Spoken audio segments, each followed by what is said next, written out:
നമസ്തേ. സനാതനധർമ്മമാർഗത്തിലെ ഹിന്ദുധർമ്മമാർഗത്തിലെ എല്ലാവർക്കും പ്രണാമം. ഞാൻ ഡോക്ടർ വാമനൻ നമ്പൂതിരി, കൊട്ടാരക്കര. എല്ലാ ബുധനാഴ്ചയും നടത്തി വരാറുള്ള സനാതനധർമ്മ ആചാര ചിന്തകൾ അതിൻ്റെ 160-ാം ഭാഗത്തിലേക്ക് ഏവർക്കും സ്വാഗതം.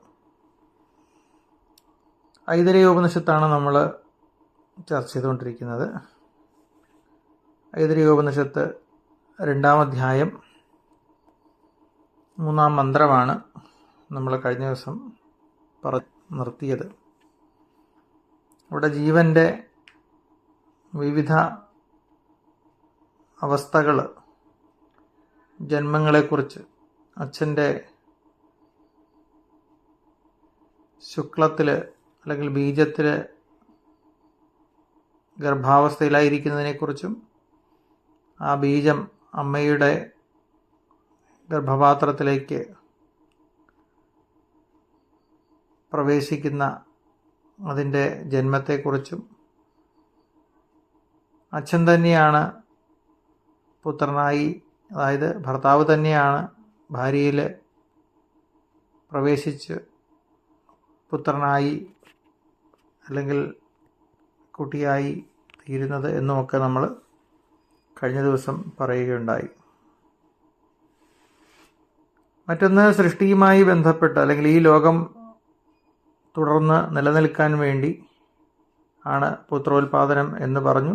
അതാണ് വൈവാഹിക ജീവിതത്തിൻ്റെ താല്പര്യമെന്ന് പറഞ്ഞു. പക്ഷേ അത് പരമപുരുഷാർത്ഥം ആയിട്ടുള്ള ഒരു മനുഷ്യജന്മത്തിൻ്റെ ലക്ഷ്യമായിട്ടുള്ള മോക്ഷത്തെ അത് പ്രദാനം ചെയ്യുന്നില്ല. പുത്രോൽപാദനം മോക്ഷത്തെ പ്രദാനം ചെയ്യുന്നില്ല എന്നും നമ്മൾ സൂചിപ്പിച്ചു. പിന്നീട് 4-ാമത്തെ മന്ത്രത്തിൽ പറയുന്നത്, അതിൻ്റെ ഒരു താല്പര്യം,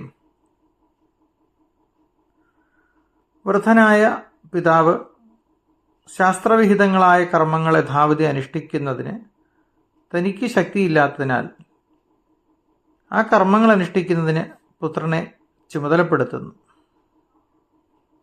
ബൃഹദാരണ്യകോപനിഷത്ത് ഇത് സൂചിപ്പിക്കുന്നതായിട്ടാണ് പറയുന്നത്.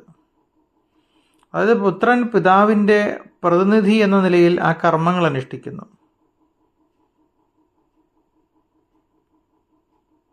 അച്ഛൻ അനുഷ്ഠിച്ചു കൊണ്ടുവന്ന ശാസ്ത്രവിഹിതങ്ങളായ കർമ്മങ്ങളെ വേണ്ടവണ്ണം അനുഷ്ഠിക്കാൻ ഉള്ള ശക്തി ഇല്ലാതെ വരുമ്പോൾ, പിതാവിന് വാർദ്ധക്യം കൊണ്ട് ശക്തിയില്ലാതെ വരുമ്പോൾ ആ കർമ്മങ്ങൾ അനുഷ്ഠിക്കാൻ പുത്രനെ ചുമതലപ്പെടുത്തുന്നു. അങ്ങനെ പുത്രൻ പിതാവിൻ്റെ പ്രതിനിധി എന്ന നിലയിലെ കർമ്മങ്ങൾ അനുഷ്ഠിക്കുമ്പോൾ അതിൽ തൃപ്തനായി അച്ഛൻ ദേഹം ഉപേക്ഷിച്ച് പോകുന്നു, അതായത് മരിച്ചു പോകുന്നു.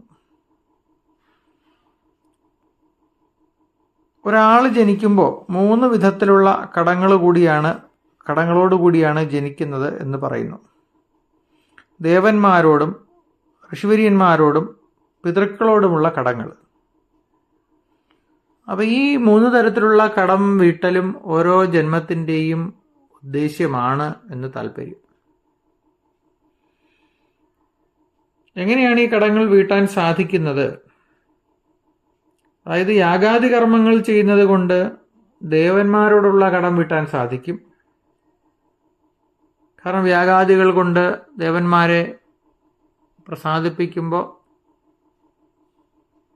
ദേവഋണം, ദേവന്മാരുള്ള കടം വീട്ടപ്പെടുന്നു. ശാസ്ത്രങ്ങളുടെ അധ്യാപനങ്ങളെ കൊണ്ട് ഋഷിവര്യന്മാരോടും ഉള്ള കടം വീട്ടപ്പെടുന്നു. നമുക്ക് ഋഷിവര്യന്മാരെ പകർന്നു തന്നിട്ടുള്ള ശാസ്ത്രങ്ങളെ പഠിച്ച് അത് അനുസന്ധാനം ചെയ്യുമ്പോൾ ഋഷിവര്യന്മാരോടുള്ള കടം വീട്ടാൻ സാധിക്കുന്നു. ഇനിയോ പിതൃക്കളോടുള്ള കടം എങ്ങനെയാണ് വീട്ടുക? പുത്രോൽപാദനം കൊണ്ട് പിതൃക്കളോടുള്ള കടം വീട്ടുമ്പോഴാണ്, അല്ലെങ്കിൽ അത്തരത്തിൽ ആ കടം വീട്ടാൻ സാധിക്കും. ഇപ്പൊ പുത്രോൽപാദനം കൊണ്ട് പിതൃക്കളോടുള്ള കടം വീട്ടുമ്പോഴാണ് ഒരുവൻ കൃതകൃത്യനാകുന്നത് എന്ന് പറയാറുണ്ട്. കാരണം താൻ മരിച്ചു പോയാലും താനിവിടെ ജീവിച്ചിരുന്നു എന്നുള്ളതിന് ഒരു തെളിവ് അവശേഷിപ്പിച്ചിട്ടാണ് പോകുന്നത് എന്നുള്ളത് വലിയ കാര്യമാണ്. അപ്പോൾ പുത്രോത്പാദനത്തിലൂടെ പിതൃക്കളോടുള്ള കടം വീട്ടുന്നു. അപ്പോൾ ഒരു സംശയം വേണമെങ്കിൽ വന്നേക്കാം, നൈഷ്ഠിക ബ്രഹ്മചാരിമാരായിട്ടുള്ള സന്യാസിമാര് പുത്രോത്പാദനം ചെയ്യാത്തത് കൊണ്ട് പിതൃക്കളോടുള്ള കടം വീട്ടാതെ കൃതകൃത്യരാകാതെയാണോ ശരീരം ഉപേക്ഷിച്ച് പോകുന്നത്? സ്വാഭാവികമായിട്ടുണ്ടാകുന്ന ഒരു സംശയമാണ്. അപ്പം അതിന് ഋഷി തന്നെ മറുപടി പറയുന്നു, ഉപനിഷത്ത് തന്നെ പറയുന്നുണ്ട്, അവർ വിദ്യാവംശം നിലനിർത്തിക്കൊണ്ടാണ് പിതൃക്കളോടുള്ള കടം വീട്ടുന്നത്. തൻ്റെ ജ്ഞാനം, താൻ ആർജിച്ച ജ്ഞാനം മറ്റുള്ള ആളുകൾക്ക് പകർന്നു കൊടുക്കുമ്പോൾ പിതൃക്കളോടുള്ള കടം വീട്ടപ്പെടുന്നു എന്നാണ് പറയുന്നത്. അതായത് ഭൗതിക ശരീരം കൊടുത്ത് ജനിക്കപ്പെടുന്നവർ മാത്രമല്ല പുത്രന്മാർ എന്ന് താല്പര്യം. ഉപനയനത്തിന് ശേഷം ശിഷ്യന്മാരായി സ്വീകരിക്കുന്നവരും യാഗാദി കർമ്മങ്ങളിൽ തൻ്റെ നേതൃത്വവും ഉപദേശം സ്വീകരിക്കുന്നവരും പുത്രന്മാർ തന്നെ എന്ന് പറയുന്നു. ഇത് ബൗധായന ഗൃഹ്യ പരിശിഷ്ടത്തിൽ വിവരിക്കുന്നുണ്ട്.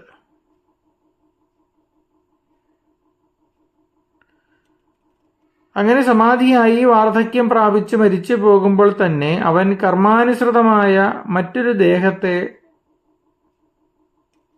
അതായത് ബൃഹദാരണ്യക ഉപനിഷത്തിൽ വിവരിക്കുന്ന രീതിയിലുള്ള സൂക്ഷ്മഭൂത നിർമ്മിതമായ ശരീരത്തെ സ്വീകരിച്ച് ജനിക്കുന്നു.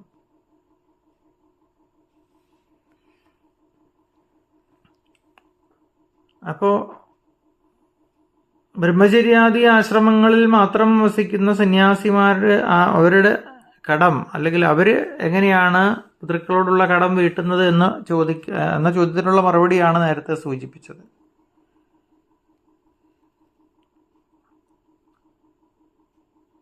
ശിഷ്യന്മാരും പുത്രന്മാരായിട്ടാണ് പറയുന്നത്. അതുകൊണ്ട് തന്നെ ആരാണോ ഉപനയനം കഴിപ്പിച്ചത്, അല്ലെങ്കിൽ തനിക്ക് ആരാണോ പൂണുനൂലിട്ട് തന്നത്, ആ വ്യക്തിക്ക് പിണ്ടം വയ്ക്കേണ്ട ഉത്തരവാദിത്വം അയാൾക്കുണ്ട്, ആ കുട്ടിക്കുണ്ട്.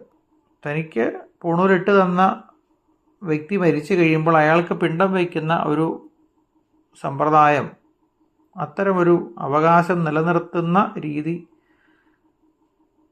ഉപനയനവുമായി ബന്ധപ്പെട്ടുണ്ട്, അല്ലെങ്കിൽ ബ്രാഹ്മണ സമുദായത്തിൽ ഇന്നും നിലനിൽക്കുന്നുണ്ട് എന്നും കൂടി കൂട്ടത്തിൽ സൂചിപ്പിക്കുകയാണ്.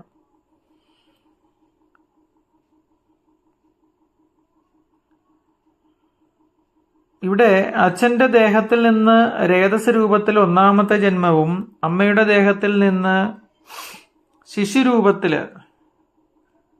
രണ്ടാമത്തെ ജന്മവും സ്വീകരിക്കുന്ന ജീവന്റെ മൂന്നാമത്തെ ജന്മത്തെപ്പറ്റി പറയുന്നതിന് പകരം അച്ഛൻ്റെ ജനനമരണങ്ങളെപ്പറ്റി പറയുവാൻ കാരണം എന്താണ് എന്നൊരു സംശയം ചിലപ്പോൾ തോന്നാം.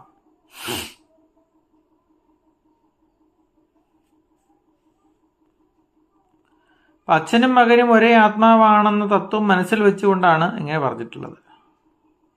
യഥാർത്ഥത്തിൽ മറ്റൊരു ജീവനാണ് അന്നത്തിലൂടെ പുരുഷന്റെ ദേഹത്തിൽ പ്രവേശിക്കുന്നതെങ്കിലും അന്നരസം എല്ലാ അവയവങ്ങളിലും വ്യാപിക്കുന്നത് വഴി അത് പുരുഷന്റെ ആത്മാവുമായി താതാത്മ്യം പ്രാപിക്കുന്നു.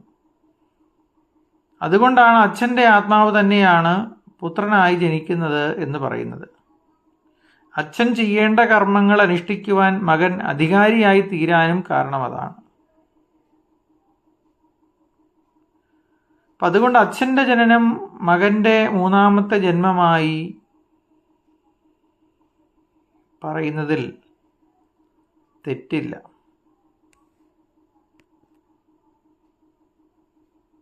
അല്ലെങ്കിൽ മകനും ഇതുപോലെ പിന്നീട് തൻ്റെ പുത്രനിൽ ഭാരമെല്ലാം സമർപ്പിച്ച് കൃതകൃത്യനായി മരിച്ച് വീണ്ടും ജനിക്കുമല്ലോ. ഒരാൾക്ക് പറഞ്ഞത് മറ്റുള്ളവർക്കും ബാധകമാകുമെന്ന് ഒരുപക്ഷെ ശ്രുതി വിചാരിക്കുന്നുണ്ടാകാം. അതുകൊണ്ട് പുത്രൻ ഈ ശരീരത്തെ വിടുമ്പോൾ അച്ഛനെപ്പോലെ വീണ്ടും ഒരു സൂക്ഷ്മ ശരീരത്തെ സ്വീകരിക്കുന്നതാണ് അവൻ്റെ മൂന്നാമത്തെ ജന്മമെന്ന് അർത്ഥം. ഇങ്ങനെ മൂന്നവസ്ഥകളിൽപ്പെട്ടുള്ള സംസാര ചക്രഭ്രമണം എല്ലാവർക്കും ഉണ്ടെന്നും അതിൽ നിന്നുള്ള മോചനമാണ് മനുഷ്യന്റെ ജീവിത ലക്ഷ്യമെന്നും ഓർമ്മിപ്പിക്കുകയാണ് ശ്രുതി ചെയ്യുന്നത്.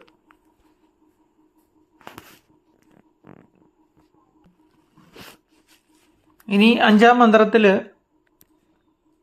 ജനനമരണരൂപമായ സംസാരത്തെപ്പറ്റി വിവരിച്ചതിന് ശേഷം ആ സംസാരസാഗരത്തിൽ പതിച്ചിട്ടുള്ള ജീവൻ താൻ ചെയ്യുന്ന പുണ്യ കർമ്മങ്ങളുടെയും കാരുണ്യ സിന്ധുവായ ഗുരുവിൻ്റെ കൃപാകടാക്ഷത്തിൻ്റെയും ഫലമായി വേദോക്തമായ രീതിയിൽ ആത്മാവിനെപ്പറ്റി അറിയുമ്പോൾ ഈ സാഗരത്തെ തരണം ചെയ്ത് കൃതകൃത്യനായി ഭവിക്കുന്നുവെന്ന് ഉദാഹരണ സഹിതം ഈ മന്ത്രത്തിൽ പ്രതിപാദിക്കുന്നുണ്ട്. അതായത് അനേക ജന്മങ്ങൾ ചെയ്തിട്ടുള്ള വിചാരത്തിൻ്റെ ഫലമായി നേടിയിട്ടുള്ള വിവേകത്തിൻ്റെയും ആത്മശുദ്ധിയുടെയും ശക്തി കൊണ്ട് വാമദേവ ഋഷിക്ക് മാതൃഗർഭത്തിൽ കിടക്കുമ്പോൾ തന്നെ ജ്ഞാനമുണ്ടായതായിട്ട് പറയുന്നു. അഗ്നിയാദി ദേവന്മാർ കൂടി ജനനമരണങ്ങൾക്ക് അതീതമല്ലെന്നും അനേകം ജന്മങ്ങളിൽ കൂടി അവർക്കും കടന്നു പോകേണ്ടി വന്നിട്ടുണ്ടെന്നും അദ്ദേഹം കണ്ടു.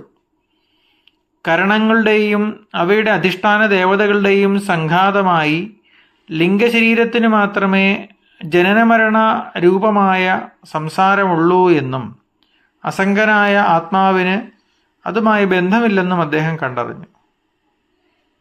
അഗ്നിയാദി ദേവന്മാരോടുകൂടി ജന്മത്തിന് ഹേതുഭൂതനായ ആത്മാവാണ് താനെന്നും ഈ ആത്മാവ് മാത്രമാണ് ജനനമരണങ്ങൾക്ക് അതീതമായ നിത്യസത്തയെന്നും മനസ്സിലാക്കി ഈ ആത്മജ്ഞാനത്തിൻ്റെ സാമർഥ്യം കൊണ്ട് അദ്ദേഹം തന്നെ ഈ ലോകത്തിനോട് അനുബന്ധിച്ചിരുന്ന ശരീരങ്ങളാകുന്ന പാശങ്ങളെയെല്ലാം നശിപ്പിച്ച് ഒരു പരുന്ത് കൂട് പൊട്ടിച്ച് മേലോട്ട് പറന്നു പോകുന്നത് പോലെ സംസാരത്തിൽ നിന്നും ഉയർന്നു പോയി അജവും അമരവും അമൃതവും ഏകവും അദ്വയവുമായ ബ്രഹ്മവുമായി ഐക്യം പ്രാപിച്ചു. അപ്പോൾ ഗർഭത്തിലിരുന്നു കൊണ്ട് തന്നെ വാമദേവ ഋഷി തൻ്റെ ഈ അനുഭവത്തെപ്പറ്റി പ്രഖ്യാപിക്കുകയുണ്ടായി. ഇതുപോലെ അനിത്യമായ ഈ ലോകത്തെ പ്രാപിച്ചിട്ടുള്ള മായാവശകരായ ജീവന്മാരെല്ലാം ആത്മാവിൻ്റെ യഥാർത്ഥ സ്വരൂപത്തെ സാക്ഷാത്കരിച്ചു. അജ്ഞാനത്തെ നശിപ്പിച്ച് ക്ലേശങ്ങൾക്ക് പരിഹാരം കാണുവാനും മോക്ഷം നേടുവാനും ശ്രമിക്കേണ്ടതാണ് എന്ന് കാരുണ്യരൂപനായ ശ്രുതി നമ്മളെ ഉദ്ബോധിപ്പിക്കുകയാണ് ഇവിടെ ചെയ്യുന്നത്. ശ്രീരാമകൃഷ്ണദേവൻ ഈ വിഷയത്തെക്കുറിച്ച് ഇങ്ങനെ പറയുന്നുണ്ട്. ഈശ്വരൻ മാത്രം സത്ത്, ബാക്കി സമസ്തവും അസത്ത്. ഇതറിയുന്നതിൻ്റെ പേരാണ് ജ്ഞാനം.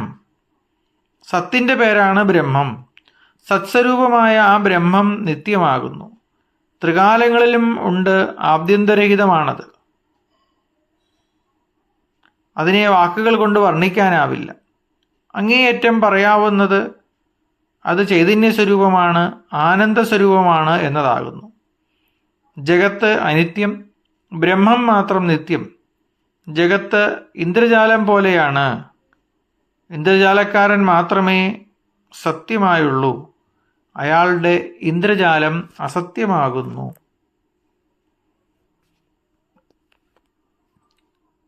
അപ്പോൾ ഈ ഒരു ഭാഗത്തെക്കുറിച്ച് അതിൻ്റെ ഒരു സത്തയെന്നോണം നമുക്ക് മനസ്സിലാക്കാൻ പറ്റുന്നത് എന്താണെന്നുള്ളതാണ് ശ്രീരാമകൃഷ്ണദേവൻ്റെ ഈ വചനത്തിൽ നിന്ന് നമുക്ക് മനസ്സിലാക്കാൻ സാധിക്കുന്നത്. അപ്പോൾ നമ്മുടെ ജീവിതവുമായി അഭേദ്യമായ ബന്ധമുള്ള അല്ലെങ്കിൽ ജീവിതത്തിൻ്റെ സാരത്തെ എങ്ങനെയാണ് തിരിച്ചറിയേണ്ടത് എന്ന് അറിയാൻ തക്ക ഒരു ഭാഗമാണ് ഇന്നത്തെ വിഷയം. 3 ഋണം കടങ്ങളെക്കുറിച്ചും ജീവൻ്റെ പല തലത്തിലുള്ള ജനനത്തെക്കുറിച്ചും ഈ ചക്രത്തിൽ നിന്ന് ദേവന്മാർ പോലും മുക്തരല്ല എന്നതിനെക്കുറിച്ചും